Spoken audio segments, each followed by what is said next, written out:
Justin Tucker, the former Ravens kicker, now a free agent, suspended 10 games as a result of what started as maybe 3 massage therapists making accusations of inappropriate conduct during those massage sessions.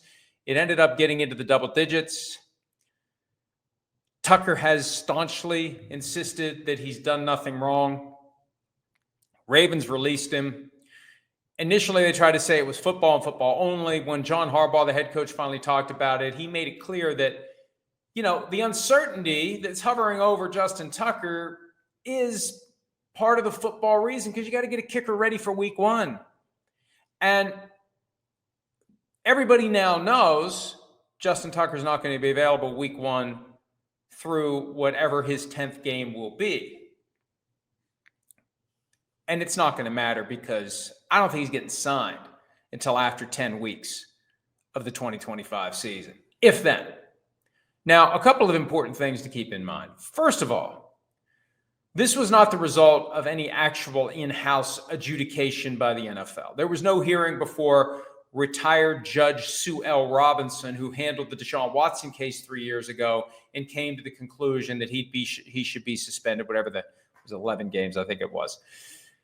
That didn't happen. This was negotiated. This was the result of a deal between the league, the union, and Justin Tucker's representatives, short of the formal process being activated. So why would Justin Tucker take the deal? Well, he may have feared that the end result would have been a lot worse than 10 games. Maybe they wanted a full season. That's usually how it goes when you have what's essentially a plea bargain. You've got pre-trial negotiations. They happen all the time, criminal and civil context, and they happen in this context as well. What can we do to buy certainty? What can we do to avoid the uncertainty of putting this thing in front of a judge and seeing what the judge determines? Now, remember, the NFL has the power to appeal to the NFL, but the findings of fact are final. So if Judge Sue L. Robinson had found that Justin Tucker had done nothing wrong, there's nothing that could have happened on appeal. Now, the flip side is, if Judge Sue L. Robinson had found that Tucker did it, and if she would have only given him 12 games, 10 games, 8 games, whatever, on appeal, well, I think the league has the ability to appeal to the commissioner to get a higher number. But that's just one of the factors. It's one of the issues. It's part of the uncertainty of allowing this process to go forward. As it stands, everybody knows it's 10 games. One of the questions that I've gotten, and one of the confusions I have, there was a statement from Tucker's representative disagreeing with the NFL's decision and reasserting his innocence. Folks, you agreed to the 10-game suspension. You agreed to this. Now, whether it's a guilty plea or a no contest plea, you can't just act like you didn't agree to it. The way the statement reads, and I'll defer to the actual statement, which I've seen posted by multiple insiders who otherwise ignored the collusion case this week, but that's a different issue. But yeah, it's kind of weird if you just look at the statement. If you look at the statement, you don't get the impression that Tucker agreed to anything. You get the impression that the NFL dropped the gavel and lowered the boom on Tucker, and that Tucker is saying, I didn't do anything. Bottom line is, it's over. He's taken the 10 games, and now we see what happens next. Will he get back in the NFL? Look, if he was still kicking like he did a couple of years ago, maybe some team would be willing to deal with the PR consequences of welcoming a guy onto the team who's got that baggage. It didn't keep Deshaun Watson from being signed to a massive 5-year fully guaranteed contract by the Browns, who also gave up multiple first-round picks and other draft capital to get Watson. But the Browns thought they were getting a franchise quarterback. We know with Justin Tucker that this is a guy that, for whatever reason, he's lost his fastball. If he was still kicking at a high level, maybe the Ravens wouldn't have even cut it. I don't know. I think it's going to be hard for him to get back in, because there are so many kickers out there. The supply outweighs the demand. If you get into the midpoint of the season, the last month of the season, and your kicker is kind of shaky, Are you even going to bring Justin Tucker in for a workout to see if he can bang kicks from 60, 65, 70? You get linked to Justin Tucker, you're welcoming some of the bad PR.